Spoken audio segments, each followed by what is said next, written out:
جو انٹرنیشنل یہ یہ ڈیٹا اکٹھی کرتی ہیں، یہ آزادانہ اطلاعات کا ایک نظام وضع کرتی ہے تاکہ یہ ترقی پذیر اور پسماندہ ممالک جو اطلاعات چھپاتے ہیں، جو اپنی ترقی کی رفتار، اپنی پیداوار، اپنی دوسری چیزوں کو چھپاتے ہیں اور حقیقی اعداد و شمار نہیں بتاتے اور حقیقی صورتحال پتہ نہیں چلنے دیتے، اس کے بارے میں ان کی بتائی ہوئی بات اور آزاد ذرائع سے حاصل کی ہوئی اطلاعات کو جمع کر کے ملا کے اس گیپ میں ریئلٹی کو تلاش کیا جا سکے تاکہ پالیسی بنانے میں کوئی غلطی نہ ہو۔ آگے سمجھ میں آپ بات یہ ہے، اس کے لیے پیسہ خرچ کرتے ہیں، بی بی سی پر بھی، وائس آف امریکہ پر بھی، ڈاجے ولیج پر بھی، اور دنیا بھر کے جتنے ریڈیو ہیں سارے وہ یہ کام کرتے ہیں، اپنے نمائندے کو پیسے دے کے، اپنے فنڈ خرچ کر کے اصل خبر حقیقی لوگ کہتے ہیں کہ یار بی بی سی سچ بولتا ہے، کہتے ہیں نا، ظاہر ہے اس کو آزاد میڈیا سمجھ رہے ہوتے ہیں نا، تو وہ اس کا کوئی انٹرسٹ نہیں ہے نا یہاں، اس کا انٹرسٹ لوکل انٹرسٹ سے ٹکرا ہی نہیں رہا، اس نے تو تنخواہ لینی ہے، نام بنانا ہے، بھائی جو بات جیسی نظر آ رہی بتا دو، لوکل والا بتائے گا تو اس کو تو تھانے دار بھی آ کے جوتیاں مار دے گا، نہیں مارتے، نمائندوں کو مارتے ہیں نا، ٹھیک ہے، وڈیرا بھی مارتا ہے، یہ خبر دینی ہے یہ نہیں دینی ہے، اس کے تو ڈوز اینڈ ڈونٹ وہاں وضع ہو رہے ہیں اسپاٹ پہ، تو یہ تو پرابلمز ہے نا، جو خبر آپ دیتے ہیں تو اس میں کیا کیا چیزیں رکاوٹ بنتی ہیں اور وہ خبر آتی کیسے ہے، ٹھیک ہے، ان سب سے نکلنے کے بعد جو کچھ آپ کے پاس آتا ہے اس کو آپ دیکھتے ہیں اور اس میں پھر بہت سارے مسائل ہیں، مطلب کہ یہ it is not so simple, مطلب سننے کی سیاست، دیکھنے کی سیاست، دیکھنے کی رکاوٹیں، سننے کی رکاوٹیں، میرا پرسن، لوگوں کا پرسن، میری کلچرل اپ برنگنگ، یہ ساری چیزیں سب مل کے ان میں سے چھلنی ہو کے خبر آتی ہے، ایک اتنی رکاوٹوں سے گزر کے آتی ہے، تو کتنا وہ فیکٹ تبدیل ہو چکا ہوتا ہے، جو حقیقت ہوتی ہے وہ ایک آدمی سے دوسرے آدمی تک جاتے ہوئے ہی بدل جاتی ہے، تو یہ تو 10-15 ہاتھوں سے ہو کے آتی ہے نا یہ خبر، چھوٹی سی چھوٹی خبر بھی، ٹھیک ہے، تو یہ کتنی بیچاری کتنی اس سے گزر کے آتی ہے، اس کے بعد پھر مالک کے مفادات، حکومت کے مفادات، حکومت کا خوف، پھر اشتہار دینے والوں کا خوف، سب اثر انداز ہوتے ہیں اپنی، یہ سب آپ پر اثر انداز ہوتے ہیں، اس کے بعد آپ اخبار نکالتے ہیں۔ اب ہے آپ کی مہارت کہ اگر آپ کو زبان نہیں آتی تو آپ اس چھوٹی سی سپیس کے درمیان اپنی بات نہیں کہہ سکتے، اور اپنی بات کیا کہنی ہے کہ وہ بات جس کے ذریعے اس حقیقت کا تھوڑی سی جھلک پڑھنے والے کو محسوس ہو جائے۔ تو میں کہتا تھا کہ 2 خبریں ملا کے لگاؤ، کیونکہ آپ تیسری بات کہہ نہیں سکتے، تو 2 خبریں ملا کے لگا دو قریب قریب، پڑھنے والا تیسری خبر خود پڑھ لے گا، ہاں دونوں ورژن آ جائیں گے تو کوئی نتیجے پہ پہنچ جائے۔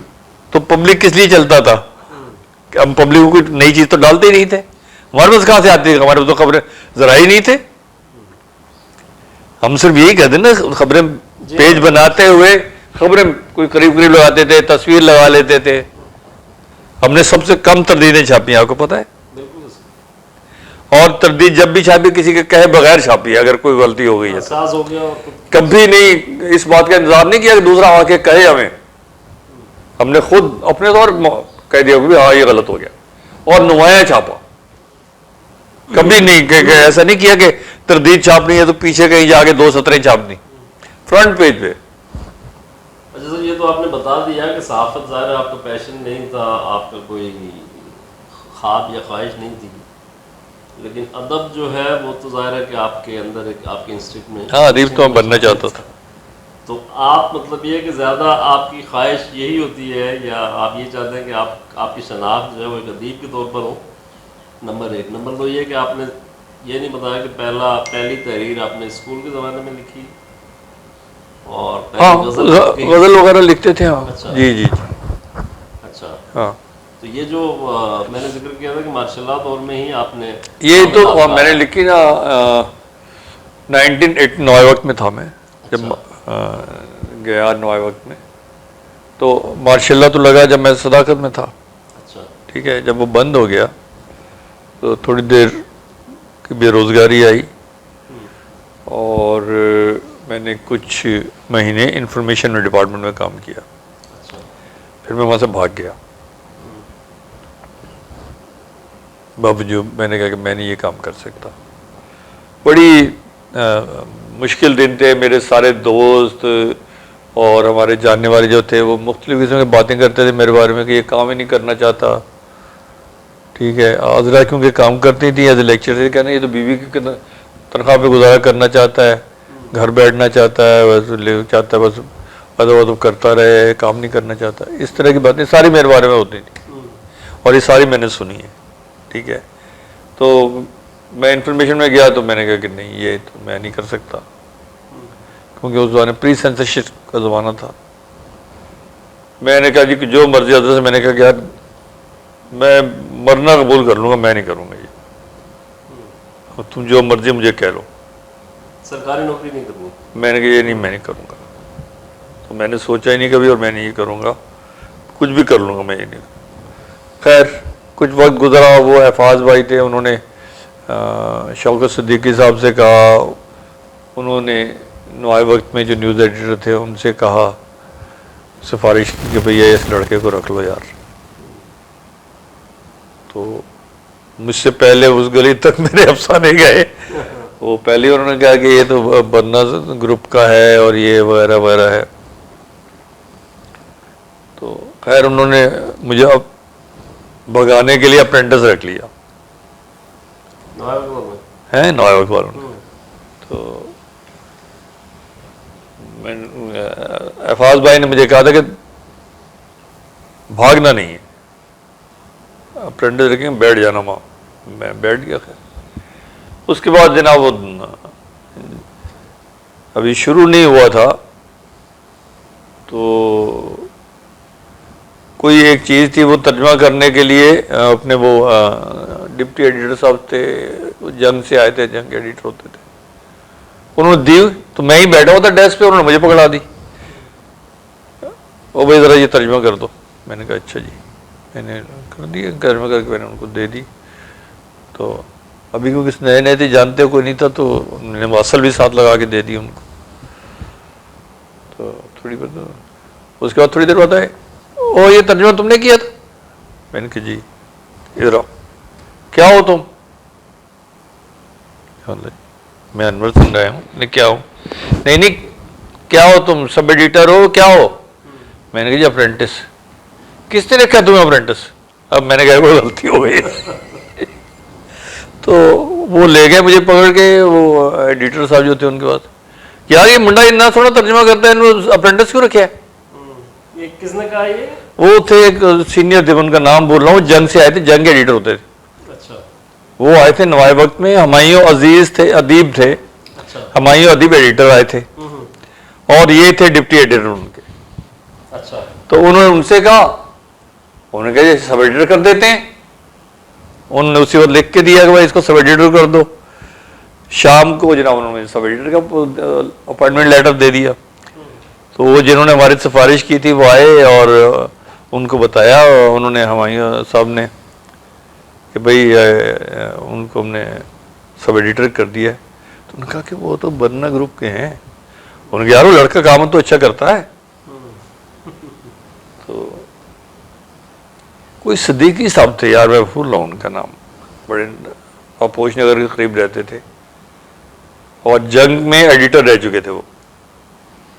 وہ نوائے وقت شروع ہوا تو وہ آئے ڈپٹی ایڈیٹر تھے, اور ہمایوں ادیب تھے, وہ باہر کام کر کے آئے تھے, اور وہ ایڈیٹر آئے تھے, ریزیڈنٹ ایڈیٹر جنگ کراچی کے لیے. تو جناب اس طرح میں سب ایڈیٹر ہو گیا. اور بس پھر ایسی میں جب وہ کہتے تھے مجھے کہ فلانا کام کر دو, میں کہتا تھا میں نہیں کرتا, میں تو یہ ہوں تو اگر آپ مجھے پیسے تنخواہ بڑھاؤ گے تو میں یہ کام مطلب میں میگزین ایڈیٹر بھیجنا تھا انہوں نے. جب میں ری انسٹیٹ ہو کے آ گیا تو مجھے انہوں نے اشتہارات کا ترجمہ کرنے پہ لگا دیا. میں نے کرا لو جو بھی کرانا ہے, کام کرنا ہے, تنخواہ دو گے نا پوری تنخواہ پوری. تو میں اشتہارات کا ترجمہ کرنے لگا. تو ضیاء صاحب تھے ایڈیٹر آئے تھے اس وقت, انہوں نے کہا ارے بھائی آپ یہاں بیٹھے کیا کر رہے ہو؟ میں نے کہا جی اشتہاروں کا ترجمہ کرتا ہوں میں. کس نے لگایا ہے آپ کو, ادھر آئے آپ. وہ لے گئے. انہوں نے کہا کہ ان کو کسی نے بتا دیا تھا کہ یہ میگزین میں نام وام نہیں اپنا دیتا, یہ اتنا آپ میگزین میں کام کریں جی. میں نے کہا جی میں تو میگزین میں کام نہیں کروں گا, ہاں مجھے سبنگ کرا لو جہاں کرانا ہے.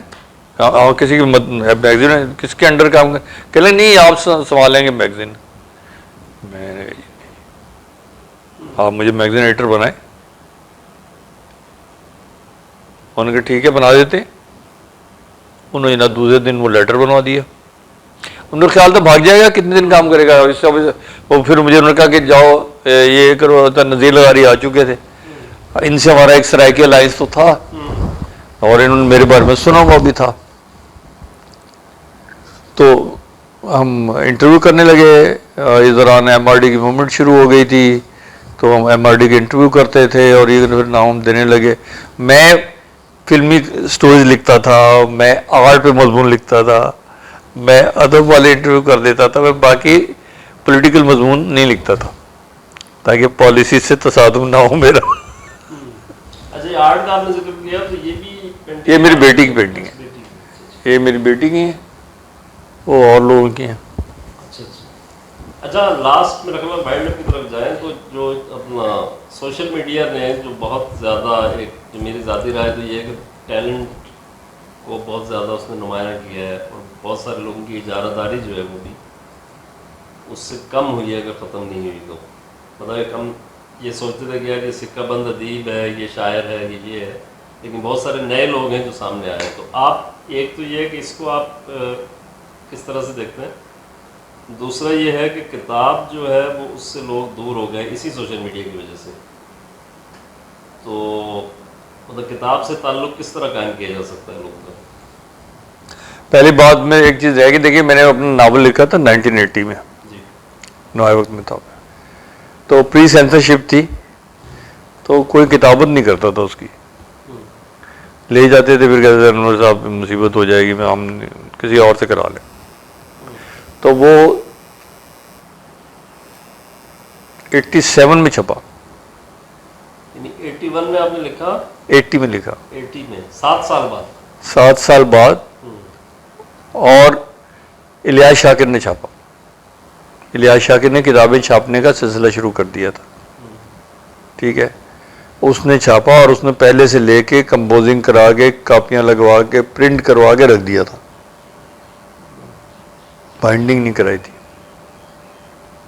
اس کی یہ خبر تھی کہ یہ سینسرشپ ختم ہونے والی ہے, پری سینسرشپ نا. اس سے پہلے ہمیں مسودہ دینا پڑتا تھا, پھر وہ مسودہ اپروو ہوتا تھا, پھر کتابت ہوتا تھا, پھر کاپیاں سائن ہوتی نہیں, پھر چھپتی نہیں.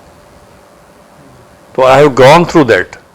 لیکن اس ناول کے لیے اس نے چوری سے کاتب رکھے ہوئے تھے, انہوں نے کتابت کمپوز کر دی الگ الگ, ان سب نے چھاپا اور اس نے سب تیار کر کے رکھا. اور اس نے پھر جب جیسے ہی پریس اینڈ پبلیکیشن آرڈیننس ختم کیا جنیجو نے, ویسے ہی اس نے کہا کہ اب میں بائنڈنگ کراتا ہوں, آپ پریس کلب والوں سے کہیں کہ تقریب کا انتظام کریں. اور ہم نے تقریر کی اور بڑی زبردست تقریب ہوئی اور وہ تب چھپا. اور دوستوں نے مدد کی, کوئی زیادہ انہوں نے اس پر تبصرے وغیرہ نہیں کیے اور توجہ نہیں دلائی حکومت کی کہ اس میں ہے کیا. تقریب لیکن بہت زبردست ہوئی, اس میں سارے لوگوں نے بہت ساری باتیں کی اور اسے فرسٹ FIR اگینسٹ مارشاء اللہ کے طور پر ڈان نے اس ٹائٹل سے خبر چھاپی تھی. تو وہ تھا یہ, تو میں اس میں ہے بہت کچھ, میری جو بھی فیلنگ ہے ساری اس پورے اس کے بارے میں میرے جو بھی سوالات ہیں وہ سارے اس میں موجود ہیں. کتنے ایڈیشن آئے ہیں؟ اب چھٹا آ رہا ہے, چھٹا آ رہا ہے جو آ چکا ہے مارکیٹ میں, کچھ سے پہلے پانچواں آ چکا ہے, چھٹا ختم ہو رہا ہے, اب چھٹا چھپ رہا ہے. لیکن یہ اصل بات یہ ہے کہ ادیبوں نے تو اسے پڑھ کے نہیں دیا. وہ واحد ایسا ناول ہے جس کے بارے میں اب تک آج تک کچھ نہیں لکھا گیا. صرف ہیرلڈ میں ایک ریویو چھپا, وہ بھی شروع میں, آج سے فرق ہی نہیں کیا تھا, اور اس کے بعد اس کے بارے میں کوئی نہیں چھپا. اور اب ناصر عباس نیر نے ایک چھوٹا سا لکھا ہے. تو یہ ہے, میڈیا پہ تو کچھ لوگوں نے لکھا ہے, میں نے دیکھا ایسے چھوٹے موٹے لکھتے رہتے ہیں, بہت ساری بات. تو بات جہاں تک سوشل میڈیا کی ہے, یہ it's a new type of journalism, اور اس میں فرد کی آزادی کو تو یقیناً ایک موقع میسر آیا ہے, لیکن آزادی کیونکہ غیر مشروط نہیں ہو سکتی. آزادی کی بنیادی خوبی ہے کہ وہ ہمیشہ مشروط ہوتی ہے, اور جو مشروط نہیں ہے وہ آزادی نہیں ہے. ٹھیک ہے, وہ آپ کو, میں تو انارکی کے حق میں بھی ہوں کہ انارکی بھی بہت کچھ دیتی ہے آپ کو. شکست و ریگ جو ہے وہ بننے کے لیے لازمی ہوتی ہے, اسی طرح انارکی بھی سوسائٹی معاشرے کے لیے ضروری ہوتی ہے. ٹھیک ہے, لیکن آزادی جو ہے وہ غیر مشروط نہیں ہو سکتی, ہوتی بھی نہیں ہے. جو لوگ یہ کہتے ہیں وہ کبھی ذرا سا محنت کریں اور اس کو ڈیفائن کریں کہ غیر مشروط آزادی ہوتی کیا ہے. غیر مشروط آزادی کچھ نہیں ہوتی, لیکن آزادی ہمیشہ, میں نے جیسے کہا, مشروط ہوتی ہے. اس لیے میں کہتا ہوں تمام لوگوں سے کہ آزادی ہمیشہ دھکا مارنے کا نام ہے. آپ میڈیا میں کام کرتے ہیں نا, خبروں میں کام کرتے ہیں, تو حکومتیں مختلف ذرائع جو ہیں نا آپ پر دباؤ ڈالتے رہتے ہیں, آپ پر, تو آپ ہمیشہ پش کرتے رہتے ہیں, پش کرتے ہیں, تھوڑی سی جگہ بناتے ہیں, ایک خبر لکھتے ہیں, اس میں کوئی تھوڑی سی چیز, تھوڑی بات کہہ لیتے ہیں. ٹھیک ہے, جب وہ بات لوگ سننے لگتے ہیں تو پھر اس سے آپ اگلی بات شروع کرتے ہیں. جائز مزید پیدا ہو جاتی ہے. جھٹکے نہیں دینا چاہیے, آپ جھٹکے دے کے راستہ بند کر دیں گے. اگر آپ کا حقیقی مقصد یہی ہے کہ آپ کوئی تبدیلی لانا چاہتے ہیں, کسی تبدیلی کے لیے راہ ہموار کرنا چاہتے ہیں, تو آپ کو مشروط آزادی کو محسوس کرنا ہوگا, اور پھر اس کی قوت کو سامنے رکھتے ہوئے اس کو پش کرنا ہوگا. اور یہ ہمیشہ پش کرنے کا نام ہے. ہمیشہ آپ جیسے جیسے آپ پش کرتے جائیں گے, نئی پابندیاں سامنے آتی جائیں گی, اور یہ ایسے رستہ بنتا چلا جائے گا. ہر عہد میں اس عہد کے حساب سے آپ کو آزادی کی ڈیفینیشن بنانی پڑتی ہے. پچھلی بنائی ہوئی چیزیں جو ہوتی ہیں وہ کام نہیں آتی ہیں, کیونکہ جب لوگ نئے آتے ہیں ان کے تقاضے نئے آتے ہیں, تو ان تقاضوں سے ترتیب پاتی ہے آزادی. تو اسے کوئی بنی بنائی چیز نہیں سمجھنا چاہیے, اور کسی چیز سے کوئی چیز بگڑنے سے بھی کوئی چیز ختم نہیں ہوتی. دیکھیے نا, جو زبان ہم جب آئے تھے تو اس وقت جو لوگ جو میڈیا میں ہوتے تھے ان کو فارسی بھی آتی تھی. ٹھیک ہے نا, ہم سے پہلے والی جنریشن کو. ٹھیک ہے, ہم نے بھی پڑھی فارسی, ہمارے بعد والی جنریشن نے نہیں پڑھی, تو ہم نہیں پڑھتے. ٹھیک ہے, تو اب انگریزی کی طرف زیادہ جا رہے ہیں, لیکن انگریزی کی طرف تو آپ کے ملک کا ایک حصہ جا رہا ہے نا. تو دو آپ کا ملک, اصل میں اس میں دو لخت ہوا ہے. یہ جو دو ٹکڑے ہوتے ہیں نا ملک کے, مشرقی مغربی پاکستان دو ٹکڑے تھے ہی, آپ نے نہیں مانا, وہ چلے گئے. ٹھیک ہے نا, اور بہت ساری باتیں ہوئی, بدمزگی ہوئی, نہیں ہوتی تو اچھا ہوتا. ہمیں کنفیڈریشن اگر بن جاتا تو اس سے تو بہتر رہتا نا. وہ نہیں مانا, آپ نے آپریشن کر دیا اور 100 خرابیاں پیدا کر لیں, اور اتنے لوگ مار بھی دیے. انہوں نے مارے, آپ نے مارے, لوگ تو مرے. مرے تو اسی وجہ سے نا کہ آپ نے ایک بات نہیں مانی. اور آپ نے بات کیا نہیں مانی, آپ نے ایک وعدہ کیا, آپ نے اس پہ عمل کرنے سے انکار کر دیا. آپ نے ایک فرد ایک ووٹ کا اصول مانا. اس اصول کے تحت ایسٹ پاکستان کے نشستیں بڑھ گئی، آبادی زیادہ تھی، آپ اس سے مکر گئے پھر بعد میں، کیونکہ آپ کی توقعوں کے مطابق نتائج نہیں آئے. تو یہ غلط تھا، یہ غلط کیا، اور اس نتیجے میں اتنے لوگ مارے گئے. یار آپ کسی کی ایک آدمی کے مارے جانے کو اہم نہیں سمجھتے. میں کہتا ہوں آپ چاہے ملک کی ترقی کے نام پر، آپ ملک کی بقا کے نام پر بھی ایک آدمی کو مارے نا، تو آدمی کا مرنا تو آدمی کا مرنا ہے. کل کو آپ کی بات غلط ہو گئی تو آدمی تو واپس نہیں آئے گا. اور آپ کے ملک میں تو اتنی بڑی ناانصافی ہے کہ آپ لوگوں کو الزام کے تحت سزا دے دیتے ہیں اور پھر پتہ چلتا ہے الزام غلط تھا. 10 سال کی قید، 15 سال بیٹھا ہوا جیل میں، مقدمہ فیصلہ نہیں ہو رہا، آپ کیا دیتے ہیں اس کو؟ تو ناانصافیوں کے انبار ہیں، ان کے خلاف بات کرنی چاہیے. اور یہ جو ہے نا سوشل میڈیا، یہ ایکچولی ابھی ہماری کیونکہ اس میں ہم نئے ہیں، بالکل ہماری ثقافتی تربیت ہونی ہے. یہ سوشل میڈیا نا ہماری ثقافت میں ایک تبدیلی لا رہا ہے. یہ تبدیلی ایک دوسرے کو نئے طریقے سے برداشت کرنے کا نام ہے. ابھی ہم اس کے عادی نہیں ہیں. ابھی پہلے جب ہوتا ہے نا جیسے بارش ہوتی ہے تو پہلے گند پانی وغیرہ آتا ہے، اسی طرح یہ ابھی وہ چیزیں نکل رہی ہیں. پھر آہستہ آہستہ کلچر بنے گا، پھر چیزیں بیٹھیں گی، پھر صاف بارش بھی ہوگی، صاف ستھرا پانی بھی آئے گا، پھر اس کے فوائد بھی ملیں گے آپ کو.